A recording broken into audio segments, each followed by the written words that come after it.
John F. Kennedy eulogizes Robert Frost.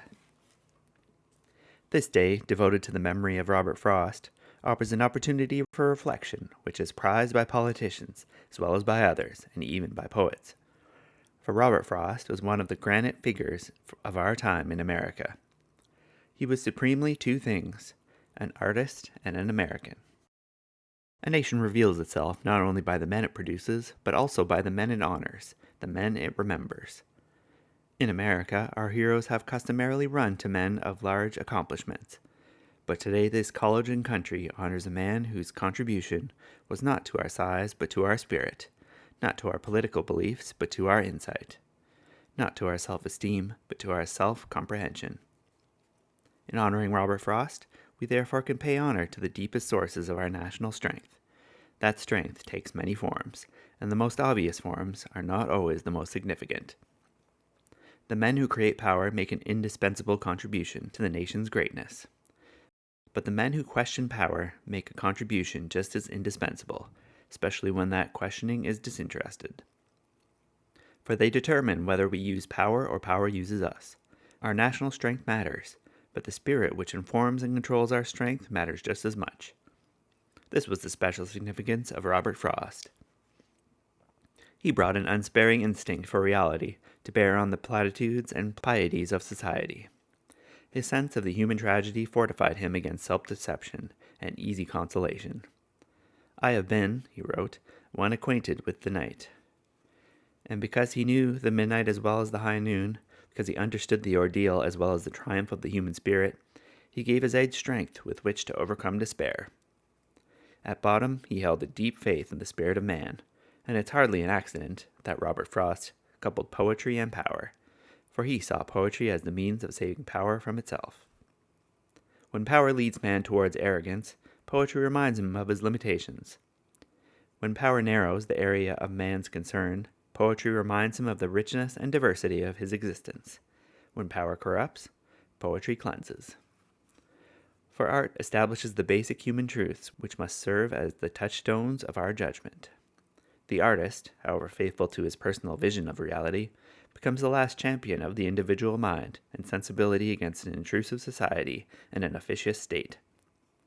The great artist is thus a solitary figure. He has, as Frost said, a lover's quarrel with the world in pursuing his perceptions of reality. He must often sail against the currents of his time. This is not a popular role. If Robert Frost were much honored during his lifetime, it was because a good many preferred to ignore his darker truths. Yet in retrospect, we see how the artist's fidelity has strengthened the fiber of our national life. If sometimes our great artists have been the most critical of our society, it is because their sensitivity and concern for justice, which must motivate any true artist, makes them aware that our nation falls short of its highest potential. I see little of more importance to the future of our country and our civilization than full recognition of the place of the artist. If art is to nourish the roots of our culture, society must set the artist free to follow his vision wherever it takes him. We must never forget that art is not a form of propaganda, it is a form of truth. And as Mr. McLeish once remarked of poets, there is nothing worse for our trade than to be in style. In free society, art is not a weapon, and it does not belong to the sphere of polemics and ideology. Artists are not engineers of the soul.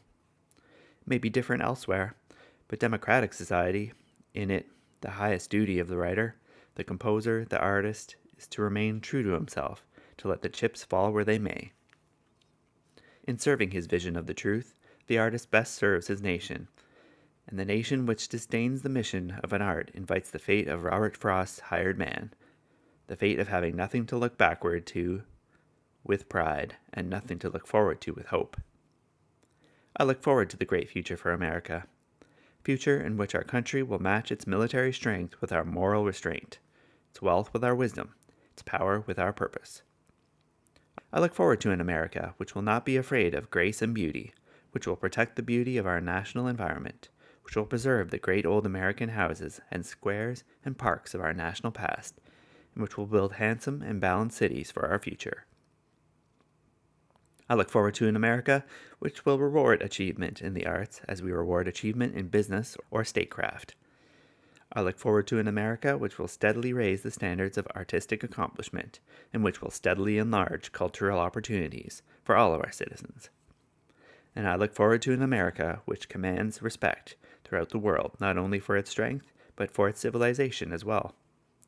And I look forward to a world which will be safe, not only for democracy and diversity, but also for personal distinction. Robert Frost was often skeptical about projects for human improvement, yet I do not think he would disdain this hope. As he wrote during the uncertain days of the Second War, "Take human nature altogether since time began, and it must be a little more in favor of man. Say a fraction of 1% at the very least. Our hold on this planet wouldn't have so increased." Because of Mr. Frost's life and work, because of the life and work of this college, our hold on this planet has increased.